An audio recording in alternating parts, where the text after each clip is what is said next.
Okay, today we're going to talk about why 80% of developers are not happy. Now, a recent survey from the website called Stack Overflow was just published, and the results are interesting to say the least. We're going to talk about why this is and potentially what impact that is going to have on the industry as a whole and on businesses in general.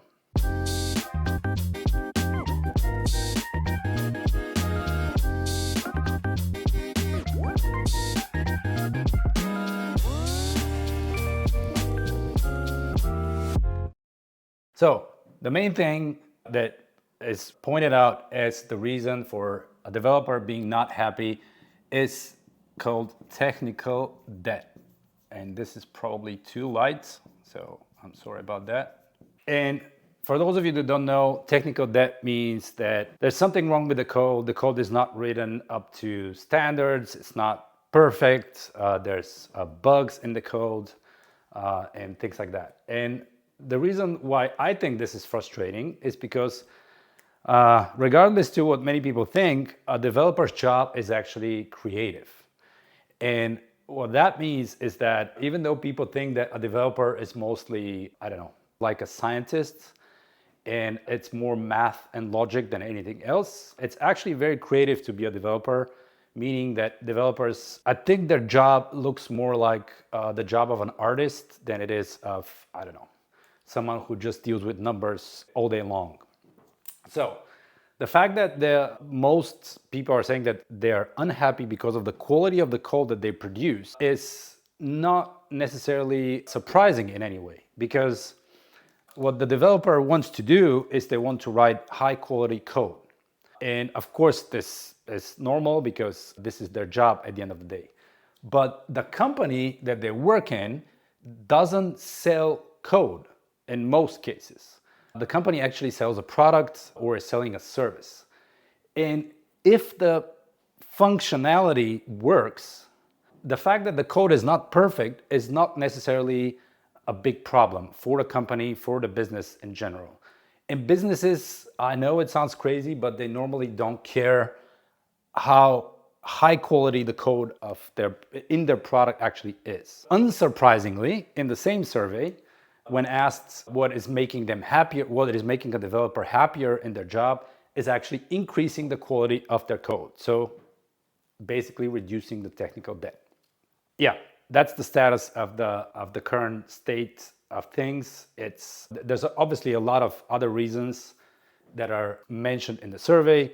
Some of them are related to the work environment. Some of them are related to constantly changing the scope of the project and things like that.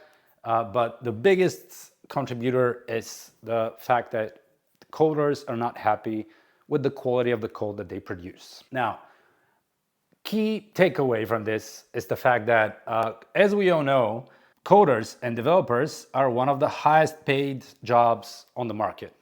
And actually, their salaries keep increasing for most cases. Now, for some of the, let's say, older types of coding or older languages which are not that hot on the market anymore, their salaries are actually decreasing. One example is the salary of a PHP developer, which has decreased on average compared to 2023. But main point here is that more money for a developer does not equal more happy. And this is something that I want to let sink in, because at the end of the day, most people get into tech and get into software development because they want to make money, of course. It used to be you either have to be a doctor or a lawyer or something like that. And now at some point, I don't know, 10, 15 years ago, it became very popular to also become a software developer. Exactly because of the fact that you can make a lot of money. And also software developers have some of the best benefits in the industry. Unlimited remote work, great offices, a lot of perks, free food in most companies. Everything else that you can think of is also related to the fact that it's not just their salary that they're getting, but they're getting a lot of bonuses, a lot of perks in their job. And regardless, despite of that, still 80% are reporting that they're not happy in their job, When I say not happy, that only 20% of developers are saying that they're happy. The other 80% are either complacent in their job or not happy at all. And what that means for software companies and the industry as a whole is that technically what we're trying to do is we're trying to increase salaries of developers to make them more happy, right? More bigger salaries, more perks, more compensation in general is what we try to do. Better offices, better environments, team building activities, travel, all those things, we try to add them to the compensation of a developer to make them happier, but obviously it's not necessarily working as expected. With all these increases in salaries, with all these added benefits and bonuses, what ends up happening is that we increase the cost of the services that we provide. We increase the cost of whether that's software development services, like the company that I own, or if it's a product, regardless whichever angle you look at it from, we are increasing the costs, and this is mostly going to be covered by the end consumer of this product or of this service. And by increasing the costs to us, by increasing the compensation to a developer, what ends up happening is that also our expectations are rising, right? So when we pay more, we expect to get more from the developer, from the business, and in general. But can they deliver more? Can a developer actually do more with more money? Can they do more with more benefits, more perks, and things like that? I don't know. If they're already unhappy, would increasing their salary 10%, 20% actually make them happier, therefore making them more productive? I don't know. To be honest, from what I can tell, usually increasing the salary of any specialist could have some increase and could end up increasing their motivation a little bit, but it's usually very short-lived, like maybe 2 weeks or a month tops. And then they basically end up in the same spot as they were before. So again, increasing the salary of a developer is not necessarily going to make them happier. But we're also going to raise the expectations to that same developer, which potentially might make them even more unhappy. So yeah, that's key takeaway number one. Now, let's consider the following. Let's say traditional coder avatar person is probably an introvert, meaning that they are not very extroverted. Therefore, this is usually one of the reasons why someone would choose to work in software is because they have a lot of things they can do on their own, and they have a lot of independence and things like that. But what ends up happening is that this introvert, who is also a creative, as we discussed already, they are some of the most sought after professionals on the market, meaning they're promised a lot of things. HRs and headhunters keep messaging them on LinkedIn 24/7, offering them great things mostly. And even in their job interviews and even when they start working somewhere, they are promised a lot of things. A promise of a great work environment, a promise of a lot of money, big compensation. It's usually a compensation package, meaning that it's not just money, it's the extra benefits and perks, but also stock options and things like that. So they have this dream job, basically, this dream place to work, but maybe the reality is not exactly that. Because, let's put it here, when they start working, they get a reality check, meaning they see that actually maybe this place is not that great. There's a lot of things that are not mentioned on an interview. Internal politics, also the problems with the actual work, the actual quality of the code that they have to produce, short timeframes for completing their jobs.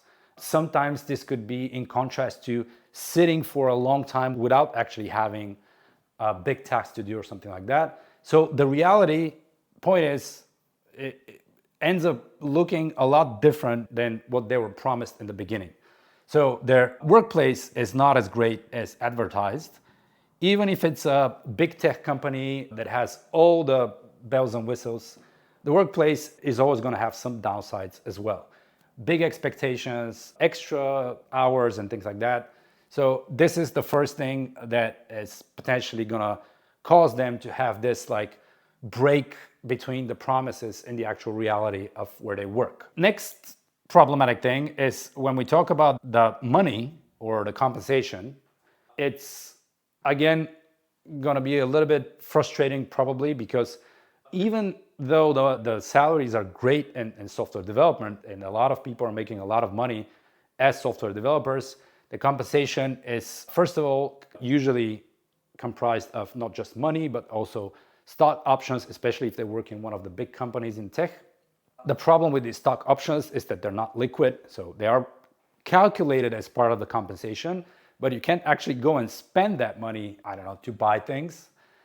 At least not there's some kind of liquidity event for the company. Usually that's an IPO or something like that. And not a lot of tech companies actually get to that point, meaning you're probably going to end up with a bunch of stock, which is unclear exactly what you can do with it. And the other problem with the compensation is the fact that for a lot of developers, they still make less than some people in those more traditional jobs like lawyers, doctors, etc. And when that avatar of an introvert creative coder enters the most competitive market on, or I don't know if it's the most competitive, but one of the most competitive job markets on the planet, what do you think happens when there's this break in their expectations and the promises that they've been made and the actual reality of what they have to do on a day-to-day basis?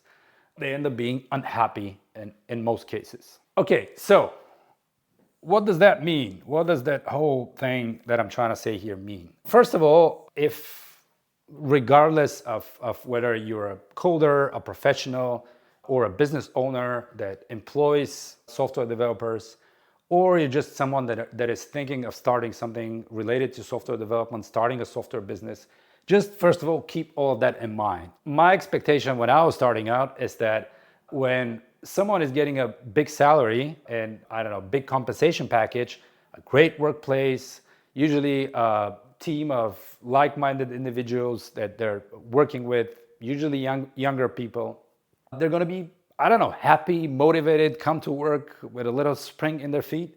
That's not always the case. It is the case, of course, for many people, but not for everybody. So first of all, keep all of that in mind, that this is the reality. I'm not sure how this is going to develop. Are developers going to become more happy? Are they going to become less happy? I think it's probably going to stay about the same, because the way that software is currently built is not necessarily changing dramatically in the coming years. So I think this is going to stay more or less the same. The other thing that I think everybody should do and think about is you need to learn how to use AI. Now, when I say AI, I mean, of course, AI has a lot of meanings, but learning how to use AI to improve the quality of your work. Because one thing that you have to remember is that while AI cannot, I think, in my honest opinion, currently replace developers, what AI can actually do is AI can dramatically improve the quality of work that a developer does. Learning to use AI can dramatically benefit both you as an individual, as a software developer, but it can also benefit the business that you work in. And a lot of businesses nowadays are starting to require developers to have at least basic knowledge of using AI tools to improve the quality of their work, improve the quality of the code, improve the quality of the product or a service that they're delivering. So this is something that is becoming crucial to being a top-notch software developer, potentially increasing your compensation, but also hopefully making your life a little bit easier. The next thing you need to do is you need to adjust your expectations. And this is both from the perspective of a developer, but also from the perspective of someone who owns a software business or is employing developers in any other shape or form. Next thing you need to do is you need to keep an eye on this whole development and just, again, be aware that this is the reality, but also make sure you keep observing how this is developing in the future. And if you own a software business or you are looking to start a software business, just think about the fact that just giving developers a high salary is not all that they expect so that they can feel happy. You need to be always on the lookout for ways to make their work environment better, make their lives easier so that they can do their jobs better. And last, but maybe not least, if you're currently thinking of becoming a developer and thinking that getting a big salary is going to make you happy, just be aware that the people that are already there and are already doing the stuff that you are currently thinking about doing are not necessarily in the best place in terms of happiness with their work. I'm not, of course, saying that you don't get into software development.